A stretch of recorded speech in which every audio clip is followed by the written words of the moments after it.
Tem um novo estágio.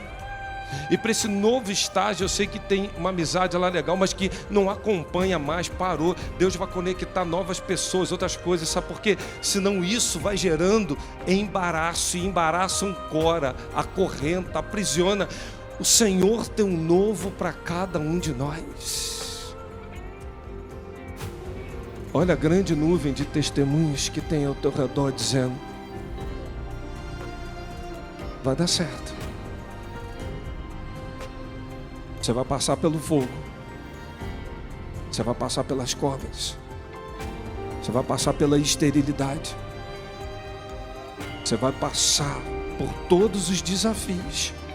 Mas o Senhor, o teu Deus, o poderoso, vai te dar a vitória.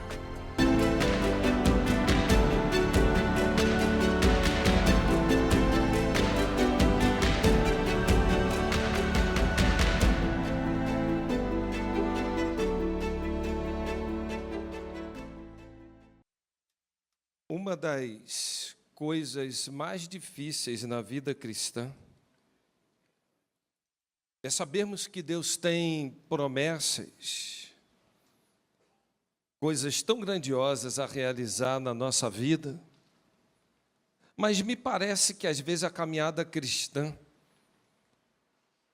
as promessas estão tão distantes, as conquistas parece que nunca chegam.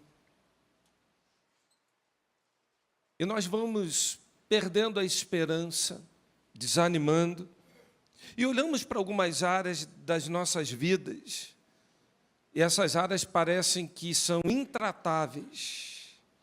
Em alguns casos, eu diria até mesmo irrecuperáveis. E esse sentimento de derrotismo, de frustração, de fracasso, começa a nos paralisar ao ponto da gente não conseguir mais ter aquele primeiro amor, aquele ânimo na caminhada, e a gente acaba se acomodando àquilo e vivendo uma vida que não é a Canaã, o melhor de Deus, mas parece que é o melhor para ser vivido nesse tempo, porque, afinal de contas, como reverter esse quadro? O que fazer para sair disso? Não sei. O tema proposto para a igreja esse ano é santificados para conquistar. E eu queria tratar nessa manhã o tema santifica, que vem a conquista. Hebreus, capítulo 12, versos 1 e verso de número 2.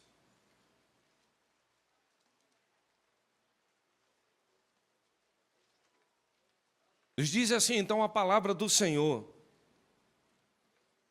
portanto, nós também que estamos rodeados de uma tão grande nuvem de testemunhas, deixemos todo o embaraço e o pecado que tão de perto nos rodeia e corramos com paciência a carreira que nos está proposta, olhando para Jesus, autor e consumador da fé, o qual pelo gozo que lhe estava proposto, suportou a cruz, desprezando a afronta, assentou-se à destra do trono de Deus. Considerai, pois, que aquele que suportou tais contradições dos pecadores contra si mesmo, para que não enfraqueçais,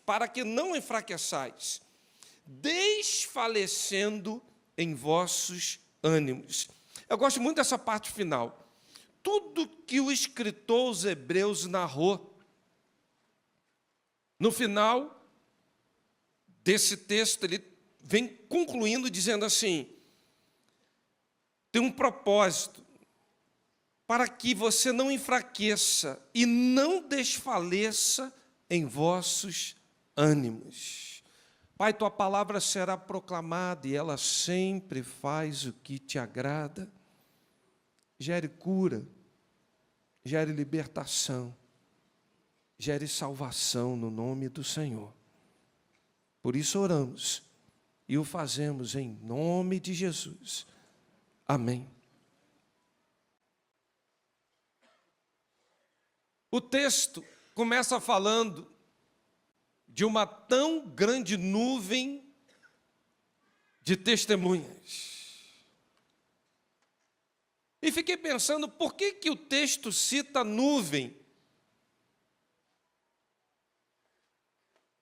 Por que o escritor usa a palavra nuvem? Qual coletivo de pessoas, irmãos? Alguém sabe? Não. Depende do tipo de pessoa. Pode ser uma choldra, ou uma chusma. Depende do tipo de gente que está se reunindo. Há uma qualificação específica conforme a tipologia de pessoas que estão reunidas. Mas se você olhar para as Sagradas Escrituras, não tinha coletivo nessa época. E a terminologia, quando vem aquela coisa assim forte, que vai dominando, que para onde você olha, você vê, aquilo que rodeia, você bota o pé na porta, tem, vai para a janela, tem, sai na rua, tem, qualquer lugar tem, é uma nuvem. Lembrem-se das pragas do Egito. Era uma coisa que para onde eles olhavam tinha. Os gafanhotos, as moscas, e por aí vai. O texto está querendo nos dizer que para onde a gente olhar, a gente tem como observar e perceber, porque nós estamos rodeados por isso. E aí o escritor vem falando aqui a respeito de duas interpretações que, na minha visão, alguns teólogos vão falar e o texto vai apontar para uma outra condição. Você olha para o texto, vem falando uma grande nuvem de testemunha. E alguns teólogos vão dizer, sabe o que acontece, meus irmãos? A gente vai andando nas ruas e a gente vai perceber que nós estamos sendo constantemente observados. As pessoas não leem a Bíblia, mas estão lendo a cada um de nós constantemente. Ainda vão dizer assim, bem disse o apóstolo Paulo, nós somos cartas vivas. E a pergunta que eu não quero calar é, o que está escrito na minha carta e na sua carta? Como é que as pessoas estão nos lendo? Será que o texto está apontando para esse tipo de testemunha? Eu creio que não. No segundo tempo, a gente vai ver alguns teólogos dizendo, não, essa nuvem de testemunhas tem um fundamento logo no capítulo 11 de Hebreus. E a gente vai para o capítulo 11 de Hebreus, a gente vai ver o firme fundamento, a fé, e aí vem falando de uma galeria de heróis, enfim. E a gente vai percebendo, então, que esses grandes homens e mulheres experimentaram coisas maravilhosas, mas também, por vezes, terríveis, mas que tiveram uma vida de conquista e de vitória. Olha para a vida de Abel, está lá escrito. Ele está lá na galeria dos heróis da fé. E ele ofereceu um sacrifício excelente. Deus se agradou do sacrifício dele. Enoque. Enoque não experimenta a morte. Já pensou, irmãos, você ser trasladado? Andou com Deus. Pastor Anderson Maciel, pastor da primeira igreja batista em Vila da Penha, não experimentou a morte e andou com Deus. Meu pai, isso é um sonho de consumo. Eu não sei se você sonha, se você tem assim, sonhos de consumo espiritual. Quer ver se você tem para um vestido, para um carro, não tem aquela coisa, uma viagem. Eu tenho um sonho de consumo, de morar e não sei aonde. Mas é interessante ter também sonhos de consumo espiritual. O que é um sonho de consumo espiritual? Olha para a galeria de heróis da fé. Noé.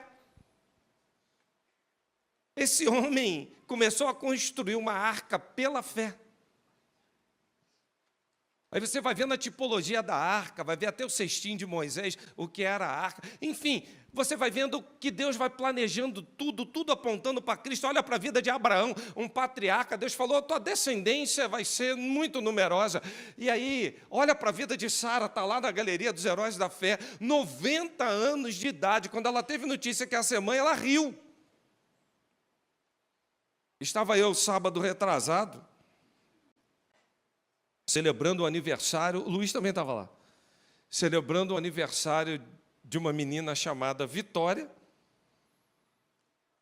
que a mãe já saiu com certa idade do Brasil, foi morar fora, encontrou um homem que já não tinha muita perspectiva de constituir família, ele ficou viúvo, nunca tinha sido pai. Conclusão, ali eles constroem uma história linda, mas ela já estava com uma idade ao ponto de... Ela gerou uma filha linda chamada Vitória, com 47 anos de idade, está lá a menina, a coisa mais linda. Não tinha nome melhor para dar para aquela menina que não fosse Vitória. Mas Sara estava com 90 anos. Você fala assim, pastor, não, mas será? Até 50 é bom. Você ouviu aquela notícia da Cláudia Raia, que conseguiu um negócio aí?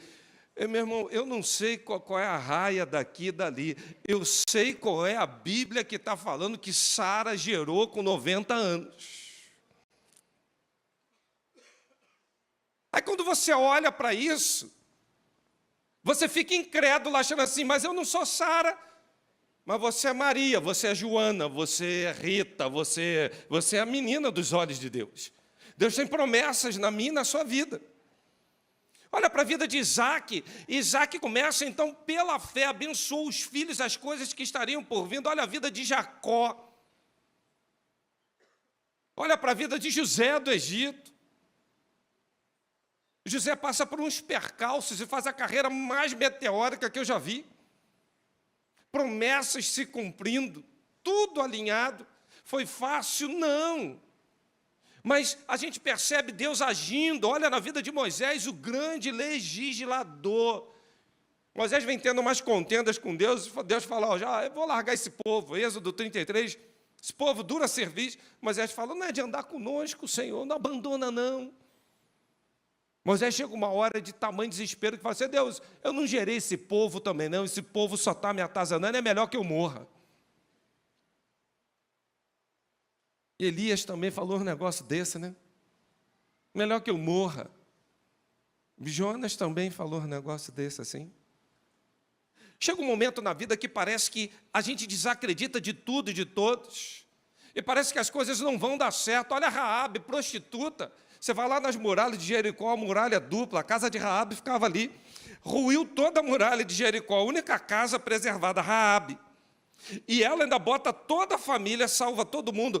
Agora ela botou a cabeça a prêmio, escondendo os espias. Quando Deus fala assim, bota a tua cabeça a prêmio por causa do evangelho. Eu não, vai que eu morra.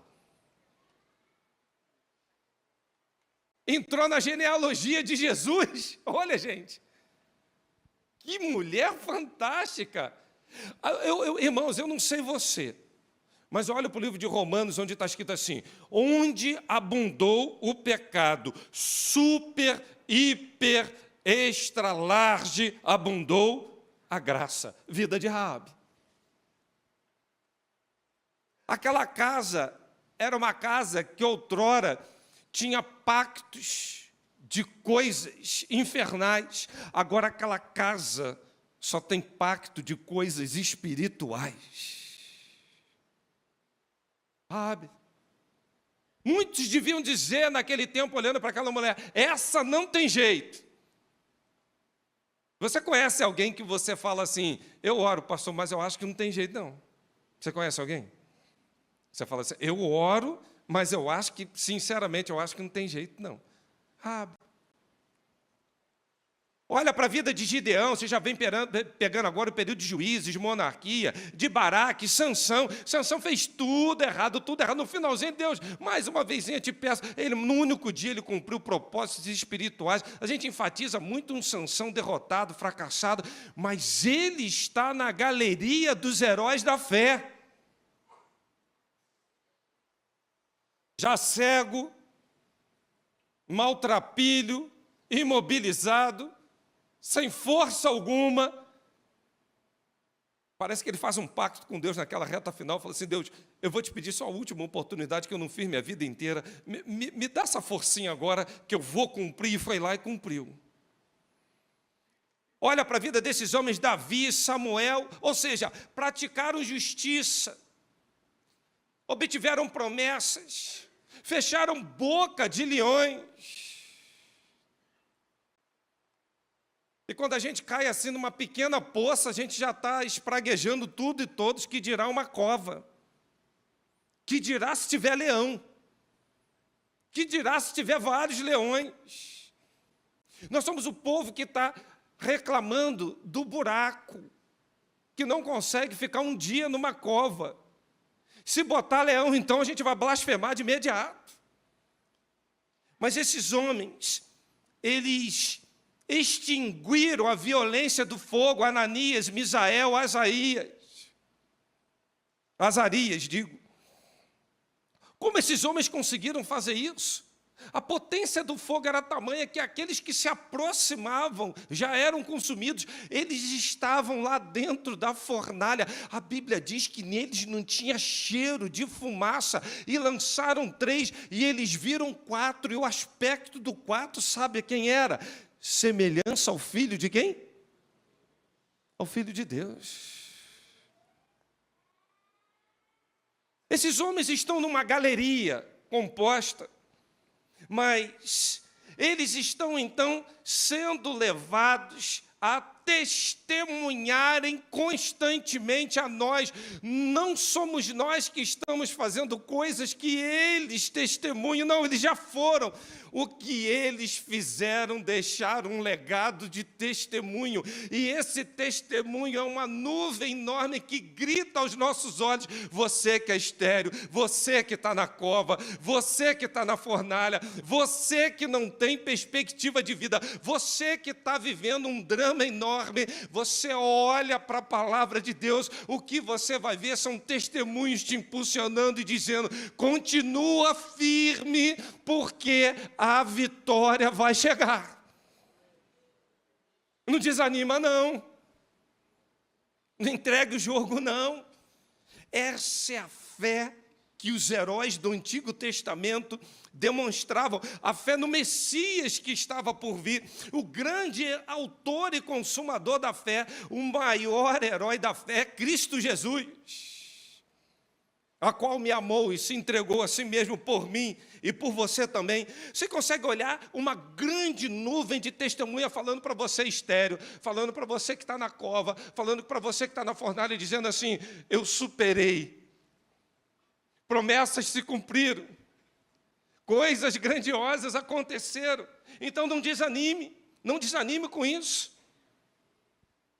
Uma coisa que eu aprendi na vida, e eu vivi muito tempo da minha vida profissional dando testemunho. Vários processos.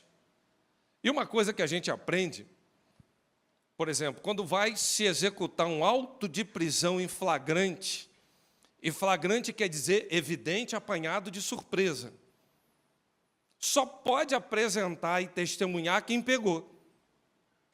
Quem não estava ali, não pode. Ah, você prendeu e eu levo. Não. Quem pegou é que conduz a ocorrência. Sempre assim. Por quê? Ele é testemunha. Ele viu. Ele sabe relatar o que aconteceu. É quando eu olho para a vida de alguns cristãos, hoje o povo está assim, ó: irmãos, a gente não precisa mais proclamar as verdades do reino, não. Basta viver. Não, viver é respirar, é condição básica. O apóstolo Paulo dizia assim: ai de mim se não pregar o evangelho. O viver é básico, o pregar é impositivo. Tem gente que não prega mais a palavra, não fala mais a palavra, não testemunha do poder de Deus, achando assim: eu estou vivendo, eu tenho o bom perfume de Cristo. Isso é o básico de uma vida cristã. Mas o apóstolo Paulo dizia: ai de mim se não pregar o quê? Porque a mim foi-me imposta o quê? Essa obrigação. Há um grupo hoje tentando fazer alguns desvios teológicos e levando a igreja, então, a não mais testemunhar, a proclamar, a falar. E só consegue fazer isso quem olha para a vida dos discípulos. Alguns foram testemunhas oculares, outros nem tanto, mas a gente vai percebendo, então, que o Espírito Santo que te empodera a testemunhar. Aliás, poder e testemunho estão intimamente ligados. Sabe por quê? Recebereis poder ao descer o Espírito Santo sobre vós. E quando você está empoderado, e ser-me-eis minhas o quê, irmãos? Olha aí, ó. Poder. Toda pessoa que não proclama o evangelho, que não fala do reino, que não está preocupado, na verdade, ele está desempoderado, não tem autoridade e talvez e provavelmente não tenha testemunho. Que as coisas estão interligadas. Testemunho e autoridade. O nosso testemunho é fruto de uma parceria entre o Espírito Santo e nós, pois a palavra diz: quando vier o ajudador, que eu vos enviarei pela parte do Pai, ou seja, o Espírito de verdade, que do Pai procede, esse dará testemunho de mim. Também vós dareis testemunhos. Olha aí, ó. Sabe por quê? Porque estás comigo desde o princípio. Ou seja, a parceria com Deus, o empoderamento do Espírito Santo é que nos leva a testemunhar. Toda pessoa que não consegue verificar testemunhos, exalar isso, na verdade, a pessoa está enfraquecida, o poder do Espírito Santo não está se manifestando na sua vida. Aí fica aquele crente que, eu não sei se eu falo, eu não sei como é que é, eu não consigo ver, não. Mas Sara tinha 90, eu tenho 40, deixa eu ver, 40 e um pouquinho. Eu já cheguei a 50. Pastor, eu estou com 55. Pastor, já cessou o meu costume, já passou menopausa, passou pausa, já pausei tudo. E agora o senhor acha que é possível?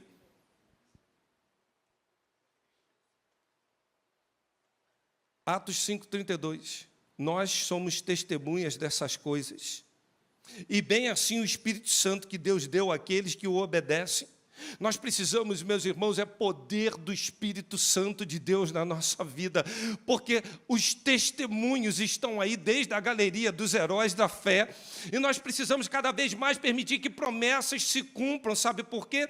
Quando percebemos que as promessas estão se cumprindo, os outros também estão vendo e estão dizendo: vale a pena andar com Deus, vale a pena servir a Deus, olha o que Deus fez na vida desse, olha o milagre que Deus operou ali, olha a porta que se abriu, olha as bênçãos como é que chegam. Agora, há um grupo de cristão que está desempoderado porque não está firme com o Espírito Santo, estão querendo que os outros os olhem de uma maneira a qual não são. Mas o pastor não me enxerga assim, pastor bem que poderia me ver com capacidade e autoridade para tal. O Espírito Santo te vê assim? Você vive uma vida pela fé, com essa grande nuvem de testemunhos que tem aqui?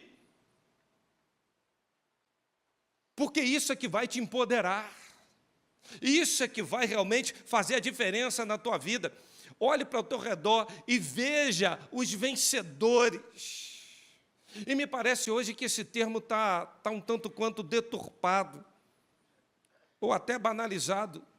O que é ter uma vida vitoriosa para você? É ter mestrado? É ter pós, é passar num grande concurso, é ter doutorado, é ter uma grande casa, um excelente carro, ser reconhecida diante dos homens, ser reconhecido como uma pessoa que tem muito conhecimento. Eu trocaria isso tudinho, irmãos, para que promessa do ministério pastoral se cumprisse na minha vida. Eu trocaria isso tudinho para que promessa de paternidade se cumprisse na minha vida. Que privilégio eu ser pai. E Deus ainda me deu a oportunidade de ser pai de um menino e de uma menina. E ainda me deu o privilégio de ser pai de um menino que é pastor. Irmão, é muito privilégio. Eu trocaria qualquer sonho para que as promessas se cumprissem na minha vida.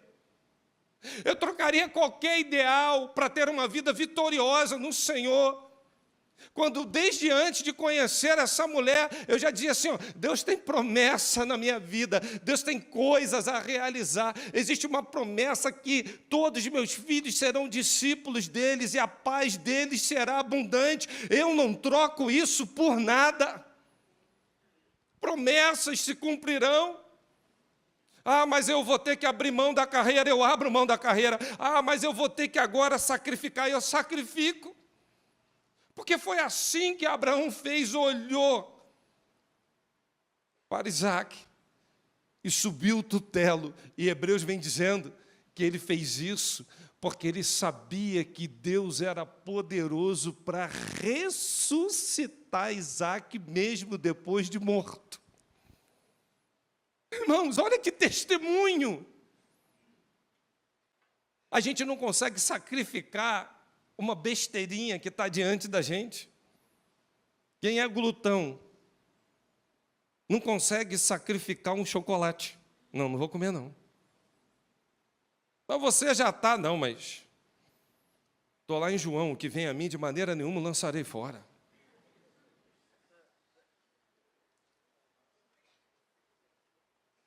A vida desses homens estão testemunhando para cada um de nós. O poder do testemunho é gerar fé.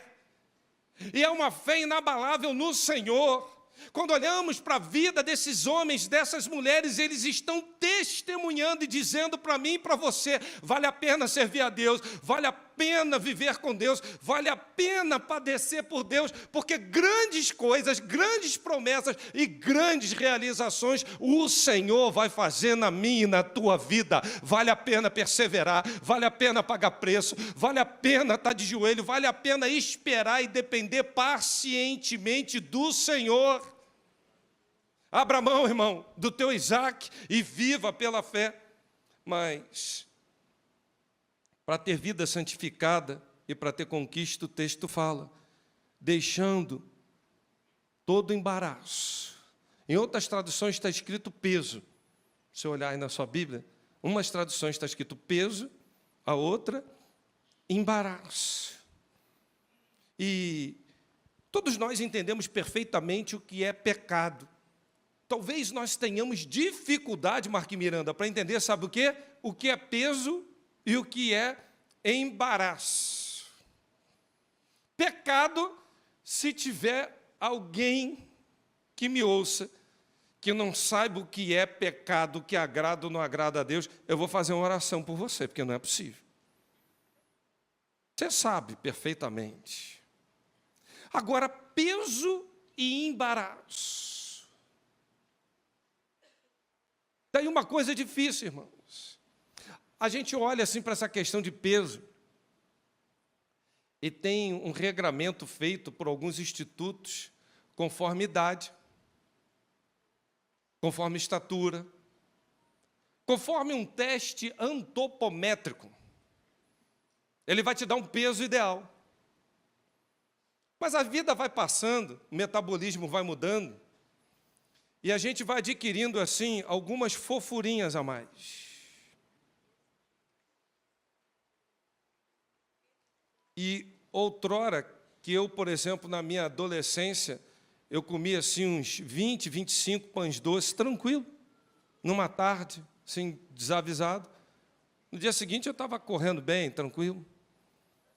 Nunca esqueço uma vez que eu fui num rodízio de pizza, aquelas fatias, e nós disputávamos aqueles que comiam mais fatia de pizza. E todas as vezes que passava o rodízio, que a gente pegava uma fatia, a gente pegava um palitinho no paleiro e colocava do lado da mesa, para depois fazer a contabilidade geral.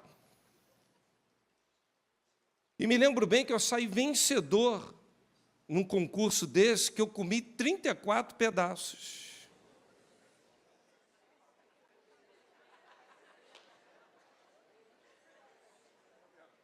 Alguém falou assim, eu acho que ele quebrou o palito, eu acho que ele fez alguma tramóia, pois ele não comeu isso tudo não. Aí outro fala assim, não, eu estou aqui testemunhando, eu vi, ele comeu mesmo. Irmãos, naquele tempo, aquele negócio assim, dava certo. Você já viu jovem adolescente quando chega em casa, irmãos? Meus queridos irmãos, parece que a gente já chega, a gente tem que orar repreendendo o devorador. Vamos orar para acalmar esse menino, essa menina aqui. Vamos orar para a gente. Não é possível. Tem pessoas, às vezes, que botam um prato de comida que eu olho e falo assim, irmãos, é desumano, a pessoa não vai comer isso. O Espírito Santo, na hora, fala comigo assim, lembra-te da tua mocidade. Aí eu calo minha boca. E é muito fácil a gente julgar os outros, não é? É muito fácil. Na hora que eu vou julgar, o Espírito Santo, lembra-te da tua mocidade, tu fazia pior. Eu falo, é mesmo, Deus, deixa eu ficar quieto. Deixa eu ficar quieto. Mas a gente vai adquirindo alguns quilinhos, irmãos, e a coisa é sorrateira, e a gente não percebe. E aí eu vejo algumas pessoas dizendo assim, mas eu me sinto bem comigo mesmo. Eu acho interessante esse negócio, né, assim, homem e mulher, essa visão que tem desse negócio de peso. É interessante. O homem está ruim, rapaz. Camarada está troncho, esmulambado, macambúzio, cambeta. Quando ele passa no espelho, ele estufa o peito, ele se sente um leão.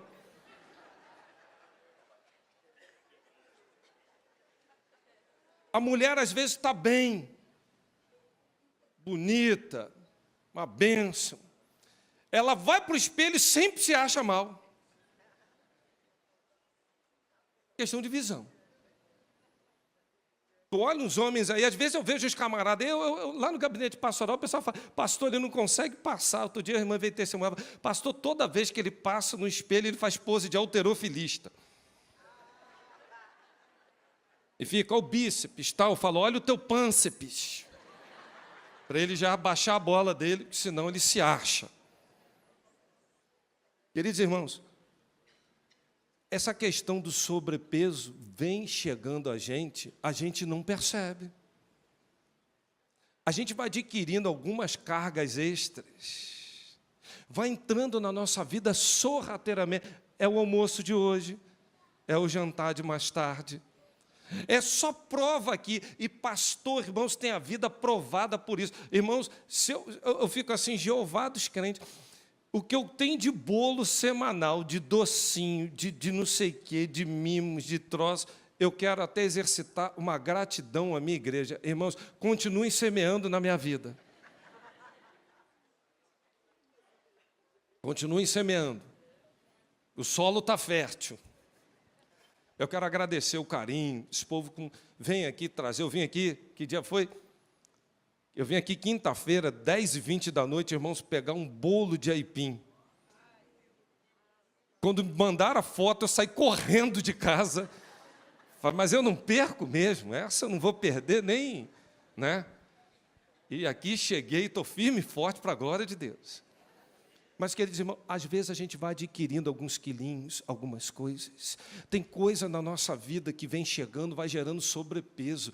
E o sobrepeso vai incapacitando o teu fôlego. O sobrepeso vai te adoecendo. O sobrepeso vai trazendo algumas doenças. O sobrepeso vai paralisar a tua vida. E assim acontece na vida espiritual. Você pega uma coisa, é só um pedacinho, mas vai gerar sobrepeso, meu irmão. Ah, mas, pastor, como é que eu vou na churrascaria comer aquela picanha maturada argentina e não vou comer aquela gordurinha? Aquilo vai te gerar problema. Vai gerar problema. A vida espiritual, nós não percebemos como é que a gente vem adquirindo sobrepesos, gordurinhas que vão chegando, e a gente fala assim, ah, pastor, mas se tirar isso do alimento, a gente também não sobrevive, né? Que dá sabor, açúcar, sal e gordura. Tirou os três, como é que eu vou fazer? E aí fica um drama. Irmão, o paladar é desenvolvido. Você vê gente que aprendeu a tomar café sem açúcar. Gente, tem que ser muito brabo, diria até braba. Que antigamente era assim, açúcar é veneno, aí passou para o adoçante. Depois descobriram que o adoçante está pior ainda. Aí então assim agora tira tudo. E para acostumar, irmãos, que dificuldade. Mas depois não acostuma? Quem toma aqui café sem açúcar? Vamos lá. Gente, não é possível. Não é possível. Deixa eu explicar uma coisa para você aqui, ó, presta atenção. Queridos irmãos, na vida espiritual tem muita coisa que está gerando gordura, que vai gerar doença. Sabe o que a gente tem que fazer? Tirar o açúcar, tirar o adoçante, tirar tudo aquilo que possa gerar peso. O texto fala como que uma maratona. Cadê o pastor Hélio? Tu está aí, não? O maratonista, quando corre, é uma coisa impressionante. Porque, irmãos, a roupa tem que ser leve. Leve. Porque depois de 15, 20 quilômetros de corrida, aquilo se transforma num peso. Qualquer detalhezinho pesa muito. Fica 1 hora com uma garrafa numa mão com o braço estendido. Fica 2, fica 3, fica 5. Aquilo vai parecer ter 1 tonelada. A vida espiritual ela é assim. E todo o embaraço. O texto fala de embaraço. E aí entra o maior problema na vida espiritual. Esse embaraço, para cada um de nós, às vezes a gente acha que é bênção. Irmãos, não é todo mundo que tem como conviver com você ou frequentar a tua casa. Eu tenho amigos que eu amo, trato na igreja, que eu nunca vou emprestar dinheiro, porque o dia que eu emprestar eu vou ter um problema.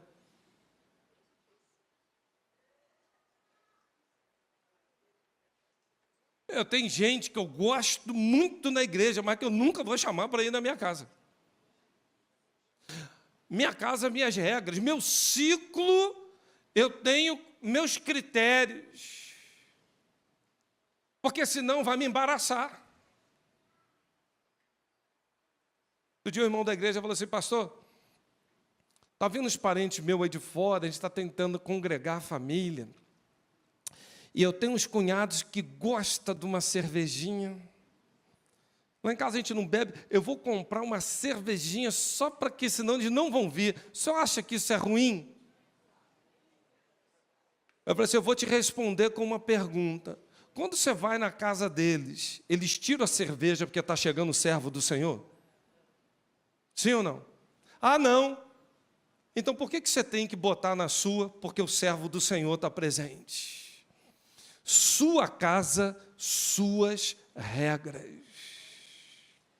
Simples assim. Meus queridos irmãos, a gente está querendo adaptar as coisas, a gente está se embaraçando. Olha para o Salmo de número 1. Bem-aventurado é o homem que não anda, que não se assenta, que não se detém. Olha a escalonada. Anda, assenta e depois fica paralisado, detido. Percebeu a evolução? É devagarzinho. Quando vê, está na roda de escarnecedor, está fazendo o que não deve. O que é isso? Se embaraçando. O apóstolo Paulo, escrevendo ao jovem Timóteo, fala: ninguém se embaraça com os negócios da vida. Antes deve viver uma vida para agradar aquele que o alistou para a guerra. É isso que está escrito. Agora, quantos embaraços estão sobre a nossa vida? Sabe aquelas coisinhas que a gente está perdendo a luta, porque o peso espiritual está muito grande. Tem pessoas que chegam na igreja, é um peso espiritual, está obeso espiritual, é gordura demais. Tem pessoas que a gente vai fazer um gabinete pastoral, parece que suga a nossa força. 1 hora falando, parece que eu tenho que ligar na tomada depois e falar assim: Deus, me dá uma recarga aqui, porque o negócio ficou feio nesse gabinete. Suga. O que é isso? Gente com muito peso. O apóstolo Paulo começa a falar para nós devemos nos livrar de todas as coisas de sobrepeso. Sabe quais são? Ira, raiva, malícia, difamação, linguagem obscena. Sabe o que é isso, irmão? Sabe o que é isso?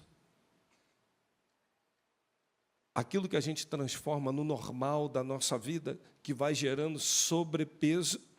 Quantas pessoas hoje estão embaraçadas no orgulho?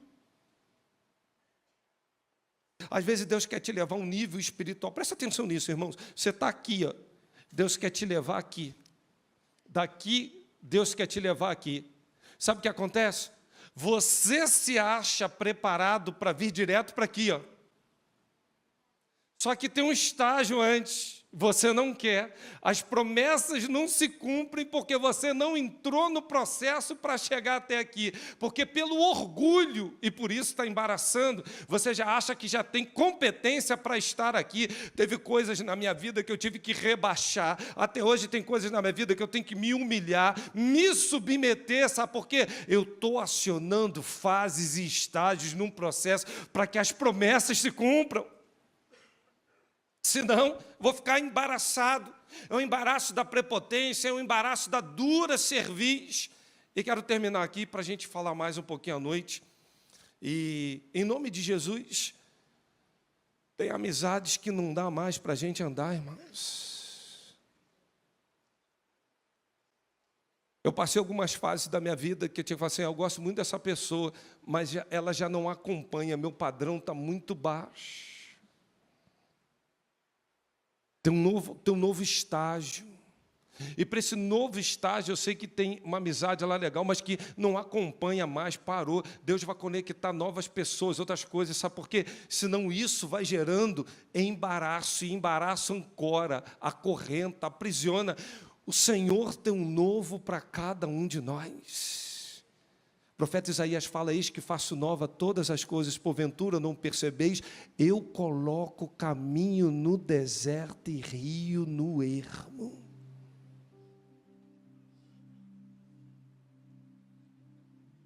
E eu quero concluir, irmãos, desafiando vocês. Eu orei muito por essa palavra hoje, à noite tem uma dose aqui muito forte nessa palavra. Porque eu não aguento mais ver pessoas no reino espiritual frustradas, decepcionadas, casamentos que não se ajustam, sabe por quê? Pela imaturidade do sobrepeso, do orgulho, da prepotência, da soberba, dos desejos carnais, só vivem embaraçados e sobrepeso, não tem prazer mais estar dentro de casa. O que é isso, irmãos? Aí afeta a descendência, afeta o filho, afeta a filha. Estão criando crianças desajustadas.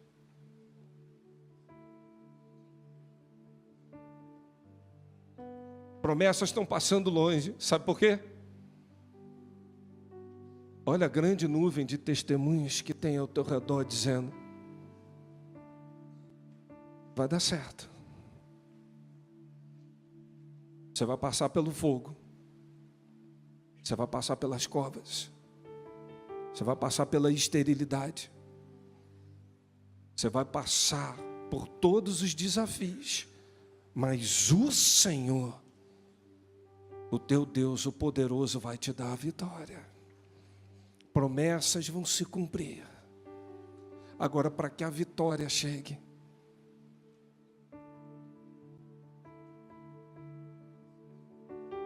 tira o sobrepeso. Tira essa mochila que não é tua, que você carrega há tanto tempo. Sai desses embaraços. Roda de gente que fica falando mal, falando mal. O pastor Zé Carlos falou esses dias aqui, né? Fofoqueiro se une com fofoqueiro. Traíra se junta com traíra. Há um imã, é incrível isso. Não foi assim que ele falou? Interessante. É incrível esse poder de adesão que tem.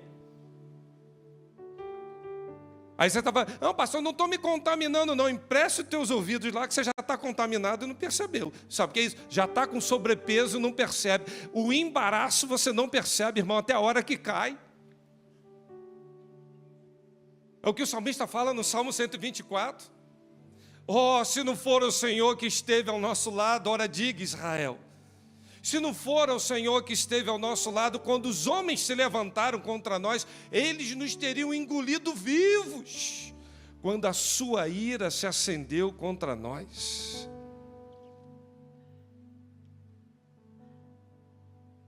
A boca se abriu e nos vimos livres. O laço quebrou-se. O laço dos passarinheiros, diz o texto. E faço uma pausa aqui. Você já viu o laço quebrar? Eu já vi laço ser cortado. Já vi laço ser desatado, quebrado não. Mas sabe o que acontece, irmãos? Às vezes o embaraço está tão grande na minha e na tua vida que é um nó em cima de outro nó, e vem outro nó, vem outro nó. Não tem como cortar, não tem como desatar. É só o Senhor entrando e quebrando o laço que está gerando todo o embaraço. Eu clamei muito, pedindo ao Senhor: aviva a tua igreja, Pai. A gente quer deixar todo o sobrepeso, todo o embaraço. Nós queremos ver a grande nuvem de testemunhas nos incentivando, nos motivando todos os dias, apesar da cova, apesar da fornalha, apesar das águas altivas, porque o salmista no Salmo 24, ele termina dizendo assim: o laço quebrou-se, nos vimos livres. Está com a Bíblia aberta aí, seja bereano, olha o Salmo 124, verso 8, vai dizer assim: o nosso socorro está no nome do Senhor dos exércitos, o Criador dos céus e da terra. Está aí, ó. Está aí, ó. Há momentos na vida de sobrepeso, de embaraços, que o Senhor tem que entrar. Agora você tem que se dobrar, reconhecer: eu quero hoje acabar com essa amizade que não está me trazendo nada. Eu quero hoje romper com essa estrutura de pecado. Eu quero hoje tirar sobrepeso da minha vida, porque eu estou rodeado de uma potência de testemunhos que estão me motivando, apesar da cova, apesar de tudo que eu tenho passado, de todas as fornalhas, porque eu estou em Filipenses 4:13. Eu posso todas as coisas naquele que me fortalece. Amém, irmãos? Curve sua cabeça agora e fale com Deus. Pela fé posso clamar. Diz para Ele: Deus, pela fé posso tira a minha esterilidade. Deus, eu sonho com isso. Deus, abre essa porta. Deus, restaura o meu casamento. Já se transformou em água, mas o Senhor pode transformar em vinho de excelente qualidade. Eu quero tirar a gordura, eu quero tirar o embaraço, eu quero tirar as conversas erradas, eu quero tirar tudo aquilo que está acorrentando, atrapalhando. Diante dessa tão grande nuvem de testemunhas, eu quero nessa manhã dizer: eu continuo crendo, eu continuo confiando, eu continuo esperando, porque desde a antiguidade nunca se ouviu um Deus além de ti. O Senhor trabalha para aqueles que em ti esperam.